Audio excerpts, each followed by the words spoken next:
आप लोगों का प्रिय वॉइस चैनल में स्वागत है। अगर आप इस चैनल में नए हैं तो इस चैनल को सब्सक्राइब कर लें। धन्यवाद। हनुमान को हनुमान के रूप में कैसे जाना गया? जब वह एक बच्चा था, उसकी माँ अंजना ने उसे आश्वासन दिया था कि वह कभी नष्ट नहीं होगा। जब भी उसे भूख लगेगी तो वह उगते सूरज के समान लाल और पके फल खा सकता है। इसके पीछे एक कहानी है और हनुमान अष्टक का एक मुहावरा है, बाल समय रवि भाक्षी लियो, जिसका अर्थ है बचपन में हनुमान ने सूर्य को निगल लिया था। उसका बखूबी वर्णन करता है। एक दिन माता अंजना हनुमान को सुलाकर बाहर निकली। जल्द ही वह उठा और उसे बहुत भूख लगने लगी। उसने चारों ओर अपनी माँ की तलाश शुरू कर दी और जब उसने आकाश में चमकीला लाल सूरज देखा तो उसे अपनी माँ का वचन याद आया। और यह सोचकर कि चमकता सूरज एक स्वादिष्ट लाल फल है, उसने इसे सेब समझ लिया और उसकी ओर उछल पड़ा। हनुमान जी एक दिव्य संतान थे और अंजना और केसरी से पैदा होने के कारण उन्हें उनकी जादुई शक्तियाँ विरासत में मिली और इस वजह से उन्होंने हवा की गति से आकाश की ओर छलांग लगाई, पर सूर्य की भीषण गर्मी का उन पर कोई प्रभाव नहीं पड़ा। उसने सूरज को पकड़ लिया और उसे अपने मुंह में रख लिया। यह सूर्य ग्रहण का दिन था और राहु सूर्य को धारण करने के लिए आ रहा था। राहु को देखकर हनुमान जी ने सोचा कि यह किसी प्रकार का काला फल है और वह राहु की ओर दौड़े और राहु भगवान इंद्र से मदद लेने के लिए दौड़ पड़े। राहु ने कहा, भगवान, यह दूसरा राहु कौन है जो सूर्य को धारण करने आया है? मैं वहाँ से भागा और वह वस्तु मेरी ओर उछल पड़ी। यह सुनकर इंद्र हैरान रह गए और अपनी पत्नी ऐरावत, इंद्र का सफेद हाथी, पर स्थिति को सुलझाने के लिए चले गए। उसने देखा कि एक बंदर मुंह में सूरज के साथ आकाश में खेल रहा है।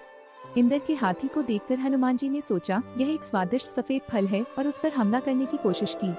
उस वीर वानर के इस प्रयास को देखकर इंद्र क्रोधित हो गए और अपने वज्रयुद्ध का इस्तेमाल किया, जो बच्चे की ठुड्डी से टकराकर धरती पर गिर पड़ा। इस प्रहार से हनुमान जी का मुंह खुला रह गया। वायु देवता वायु अपने सूर्य हनुमान की ओर दौड़े। उसने स्नेह से उसे गोद में उठा लिया और पाताल लोक ले गया। उसकी हालत देखकर उसकी माँ अंजना रोने लगी। क्रोध के कारण वायु का बहना बंद हो गया और इसके कारण वायु के अभाव में पृथ्वी पर जीवन ठप हो गया। जीवित प्राणियों की सांस फूलने लगी और वे बेहोश होने लगे। तीनों लोग एक कठिन परिस्थिति में थे। चिंतित ब्रह्मा जी इंद्र और अन्य देवताओं के साथ वायु देवता वायु के पास पहुँचे। उन्होंने वायु से फिर से उड़ने का अनुरोध किया, लेकिन अपने बेटे की हालत देखकर वायु ने इनकार कर दिया। ब्रह्मा ने वानर बच्चे को अमरता, अजेयता, ईश्वर की स्थायी भक्ति और पराक्रम, बहादुरी का आशीर्वाद दिया। अग्नि ने उसे आशीर्वाद देते हुए कहा, आग तुम्हें कभी नहीं जलाएगी। काल भी कम उदार नहीं था, मृत्यु तुम पर विजय न पाए। वायु ने उसे स्वयं की तुलना में अधिक गति का आशीर्वाद दिया।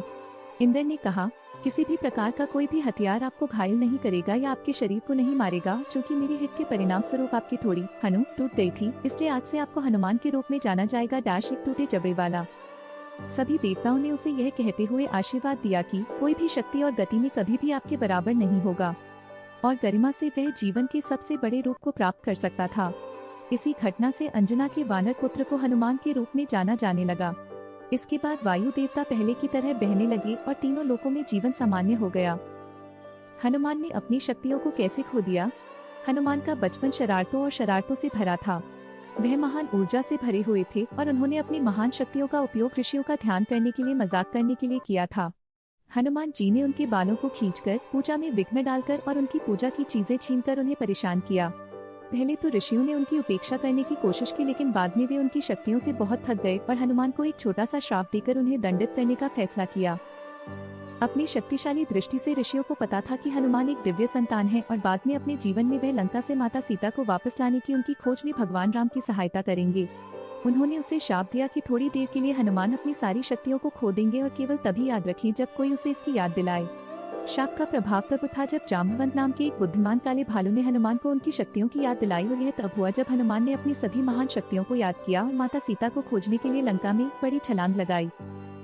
हनुमान सुग्रीव से कैसे मिलते हैं? जैसे ही हनुमान बड़े हुए, उन्होंने सूर्य देव के मार्गदर्शन में अपनी पढ़ाई पूरी की। अपनी पढ़ाई पूरी होने पर सूर्य भगवान ने उन्हें जीवन भर सुग्रीव, जो सूर्य देव के परिवार से संबंधित थे, की मदद और मार्गदर्शन करने के लिए कहा। हनुमान ने अपने गुरु से वादा किया कि वह हमेशा सुग्रीव के साथ रहेंगे और उन्हें सभी नुकसानों से बचाएंगे।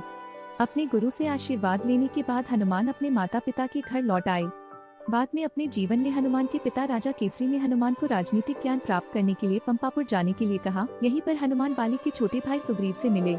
वे अच्छे दोस्त बन गए और बाद में हनुमान ने उनके कठिन दिनों में सुग्रीव की सहायता की, जब उनके बड़े भाई बाली ने सुग्रीव को उनके राज्य से निकाल दिया था। हनुमान के जन्म की कथा। देहधारी राम को अपना चुना हुआ देवता घोषित करते हुए शिव ने उनकी सेवा करने के लिए पृथ्वी पर अवतार लेने के अपने इरादे की घोषणा की। जब सती ने विरोध किया कि वह उन्हें याद करेंगी, तो शिव ने खुद का केवल एक हिस्सा भेजने और इसलिए कैलाश पर उनके साथ रहने का वादा किया। दोनों तब इस समस्या पर चर्चा करते हैं कि शिव को किस रूप में लेना चाहिए। यदि वह मानव रूप धारण करता है तो यह सेवा के धर्म का उल्लंघन करेगा, क्योंकि सेवक को स्वामी से छोटा होना चाहिए।